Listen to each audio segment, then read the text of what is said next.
perasaan juga butuh dijaga, bukan diabaikan.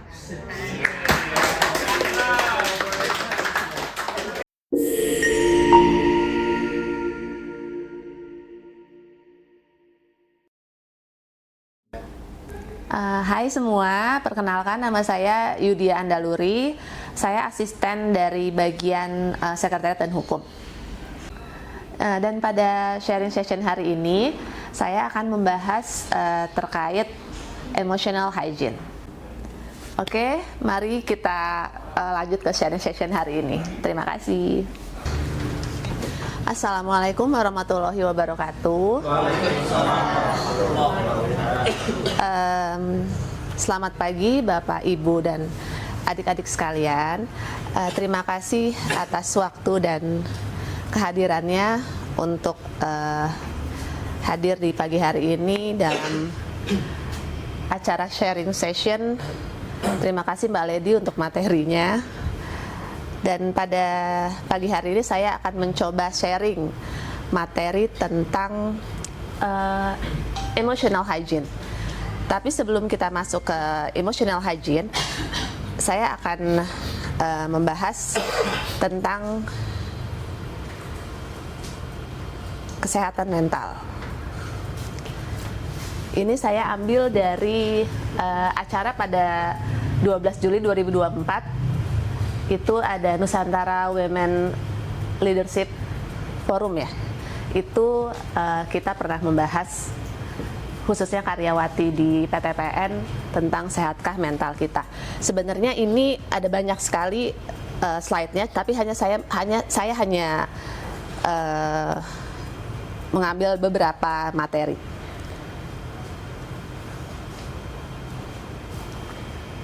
Sebenarnya kita kan sering bicara ya, kesehatan mental. Sebenarnya kita tahu nggak sih kesehatan mental itu apa?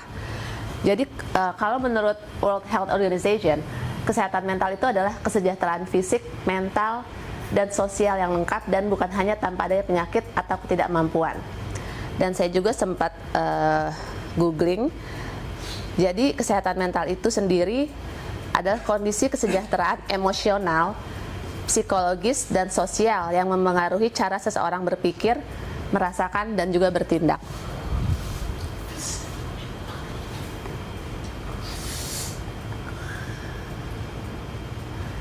Kriteria seseorang yang memiliki mental yang sehat. Pertama, mampu mengelola stres yang wajar. Jadi saya pernah baca, sebenarnya stres itu sendiri melepaskan hormon di mana gula darah kita itu bisa naik. Jadi sebenarnya yang memicu gula darah naik itu bukan hanya makanan manis kayak cake, coklat, atau macam-macam itu, tapi juga stres. Stres itu mampu membuat gula darah kita naik. Terus yang kedua, kita mampu bekerja secara produktif, mampu mengenali dan mengembangkan potensi diri, serta mampu memberikan kontribusi secara aktif di lingkungan sekitar apabila kita memiliki mental yang sehat. Pandangan yang salah tentang kesehatan mental. Jadi pada dulu itu kesehatan mental tuh belum se-happening sekarang lah ya. Jadi ada beberapa pandangan yang salah tentang kesehatan mental. Yang pertama, orang yang memiliki kesehatan mental itu gila. Itu yang pertama. Sebagian besar masyarakat menganggap seperti gangguan mental itu membahayakan, yaitu gila tadi kan. Yang kedua, memandang masalah kesehatan mental merupakan hal yang tidak penting dan menganggapnya sebagai kesalahan diri sendiri. Jadi ketika ada orang yang punya kesehatan mental itu kita tuh mengabaikan, seakan-akan stres itu akan hilang sendiri, atau dia sakit karena kurang iman dan sebagainya. Yang ketiga, dianggap sebagai kelemahan, terutama kaum laki-laki ya, karena anggapan bahwa pria merupakan sosok yang kuat dan tidak boleh cengeng. Nah, ini data indeks kesehatan mental masyarakat Indonesia tahun 2023 yang kasus bunuh diri, kasus stres, depresi, dan sebagainya. Makanya mungkin tahun-tahun belakangan ini mental health itu digaungkan di mana-mana. Karena ini tadi kasus-kasus yang nggak perlu saya bacakan lah ya satu-satu.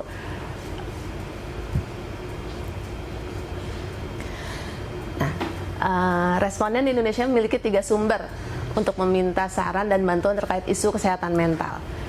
Yang paling pertama itu memang anggota keluarga. Yang kedua teman-teman, dan yang ketiga, kalau memang masih tidak bisa, baru kita ke dokter atau ahli kesehatan mental. Nah ini nih, yang Gen Z itu 57% merasa takut untuk membahas kesehatan mental mereka bersama anggota keluarga karena takut dihakimi. Begitu juga dengan milenial ya, itu hampir imbang. Dan 56% Gen Z dan milenial merasa takut untuk berbicara mengenai kesehatan mental mereka secara terbuka karena adanya dampak negatif terhadap masa depan karir mereka. Yaitu tadi, karena dianggap kesehatan mental itu gila atau kita tidak mampu mengontrol emosi dan sebagainya.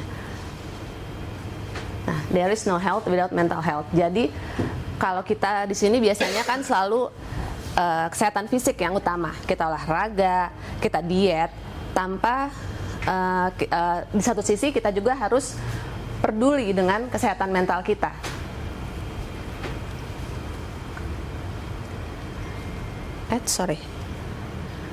Sehat adalah sehat fisik, mental, sosial, dan spiritual. Jadi sebaiknya sih kita nggak hanya peduli dengan kesehatan fisik kita ya, tapi juga kesehatan mental kita.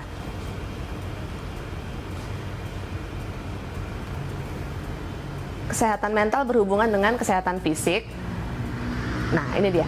Otak manusia berhubungan erat dengan sistem endokrin yang bekerja untuk melepaskan hormon-hormon yang dapat mempengaruhi keadaan mental, yang mengatur berbagai fungsi tubuh melalui pelepasan hormon seperti metabolisme, tumbuh kembang, fungsi dan reproduksi seksual, tekanan darah, nafsu makan, dan siklus tidur.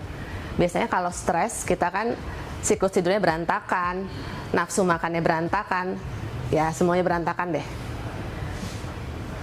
Kesehatan mental berhubungan dengan kesehatan fisik. Jika kesehatan mental bermasalah, maka sistem tubuh akan mengalami perubahan, dapat menurunkan respon imun kita.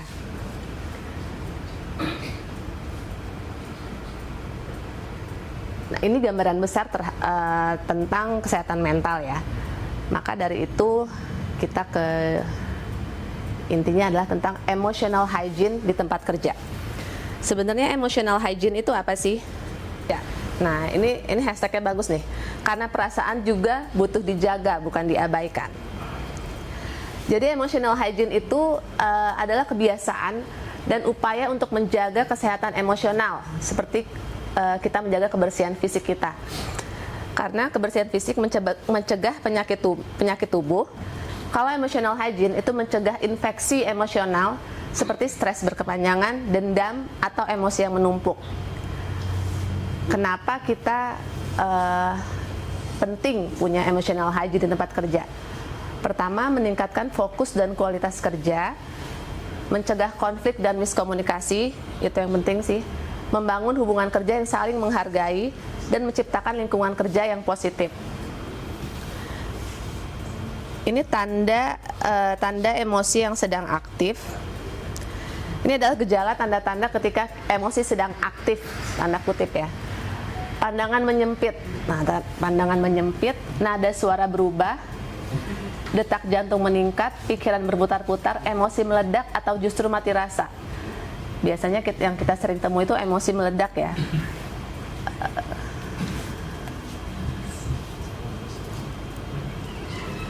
Yang terakhir, cara menjaga emotional hygiene, sadari ketika emosi sedang aktif. Mungkin pada saat emosi sedang aktif kita ada baiknya menarik diri, tenang. Dan yang kedua, jeda sejenak sebelum merespon. Yang ketiga, lepaskan dengan sehat, bicarakan dalam ruang aman dan rahasia, fokus pada perasaan, bukan menyalahkan orang. Karena pada saat emosi itu memang paling gampang sekali untuk menyalahkan orang atas emosi yang sebenarnya ada di kita sendiri. Yang terakhir adalah proses dan selesaikan pengalaman lama yang masih membebani. Jadi sebenarnya ada beban yang memang belum bisa kita lepaskan atau belum bisa kita rilis, yang mana itu tuh membebani kita, yang di momen-momen tertentu itu akan meledak. Jadi emotional hygiene itu dimulai dari diri sendiri. Kepala dingin dan hati yang ringan adalah kunci produktivitas. Baiklah, demikian sharing session pada pagi hari ini yang bisa saya sampaikan, dan saya tidak menerima pertanyaan dalam bentuk apapun. Ya, jadi kalau masukan boleh, tapi kalau pertanyaan lebih baik ke ahlinya aja deh daripada nanti. Karena ini berhubungan dengan mental sih, jadi takutnya salah-salah kan bahaya. Baiklah, terima kasih. Saya kembalikan ke moderator. Assalamualaikum warahmatullahi wabarakatuh. Itu kan kita itu sebenarnya punya potensi itu ya. Kita kan tidak hanya gila gitu ya. Nah, sebenarnya kita semua di sini ini sebenarnya ya pada stres semua.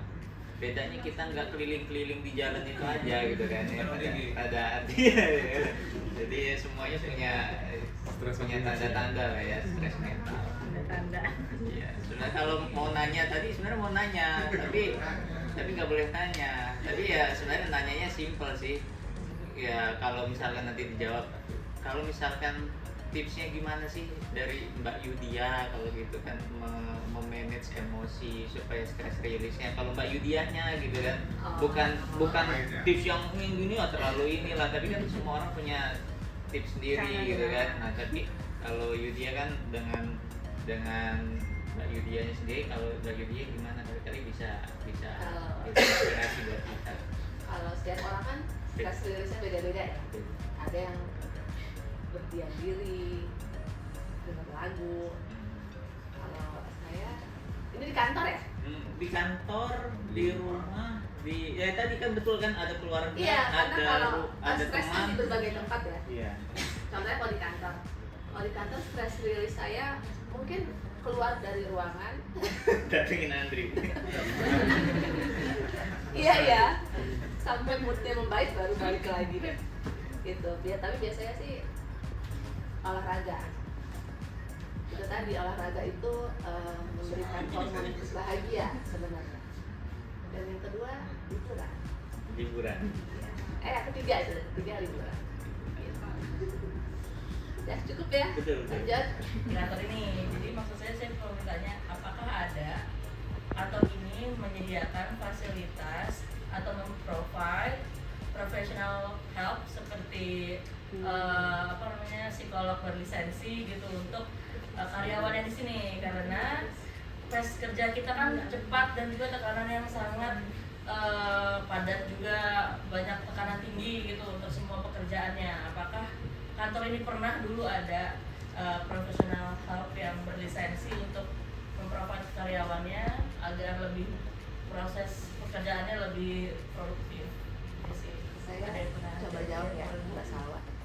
Kalau makanya ini kalau dulu mental health, isu mental health ini kan nggak terlalu kayak sekarang deh ya. Jadi itu sesuatu yang memang diabaikan kalau dulu. Dan sebelum beberapa waktu lalu itu, kalau kamu masih ingat Bu Ina?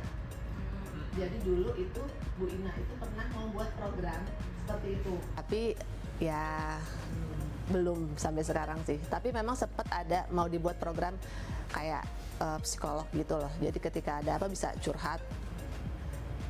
Soalnya di beberapa perusahaan. Ya, tuh dari HO ada tuh. Ada, BTPN 1 ada. Tapi kalau di regionalnya belum ya? Program mandatorinya ada, cuman nggak tahu ya Pak, di sini udah itu apa belum dari SD. Dari HO dan silakan untuk dihubungi.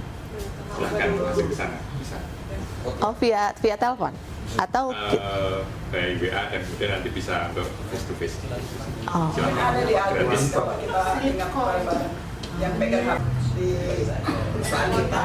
Tapi memang ini masih modelnya tadi online, ya online. Sementara mungkin ada beberapa orang yang curhat itu pengennya selain cuma cerita, tapi dapat gesturnya, dapat Saling berhadapan ya. Untuk awal-awal mungkin tadi Pak Rizal sudah menyampaikan ada, tapi di HO bisa dihubungi. Nah mungkin kalau memang ini di sini ada, kalau lihat ininya ya, Pikir berkomitmen untuk meningkatkan kesejahteraan mental dan emosional seluruh karyawan PTKN Group melalui layanan konseling profesional dan terpercaya.